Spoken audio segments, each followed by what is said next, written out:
સુરતમાં ટ્રેનમાં ડ્રગ્સની હેરાફેરીનો પર્દાફાશ થયો। નિઝામુદ્દીન ટ્રેનમાં મહિલા ડ્રગ્સ સાથે ઝડપાઈ। સુરત રેલવે સ્ટેશન પર ડીઆરઆઈની મોટી કાર્યવાહી। 6.5 કરોડની કિંમતનું ડ્રગ્સ મળી આવ્યું છે। ટ્રોલી બેગમાં ગુપ્તખાનું બનાવી તેમાં ડ્રગ્સ છુપાવવામાં આવ્યું હતું। નાસિકને 45 વર્ષીય મહિલાની ધરપકડ કરવામાં આવી છે। મહિલા ડ્રગ્સ લઈ મુંબઈ જતી હોવાનો પણ ખુલાસો થયો।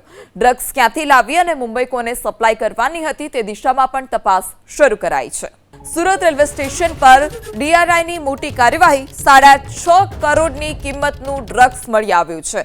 ટ્રોલી બેગમાં ગુપ્તખાનું બનાવી તેમાં ડ્રગ્સ છુપાવવામાં આવ્યું હતું। નાસિકને 45 વર્ષીય મહિલાની ધરપકડ કરવામાં આવી છે। મહિલા ડ્રગ્સ લઈ મુંબઈ જતી હોવાનો પણ ખુલાસો થયો। ડ્રગ્સ ક્યાંથી લાવી અને મુંબઈ કોને સપ્લાય કરવાની હતી તે દિશામાં પણ તપાસ શરૂ કરાઈ છે।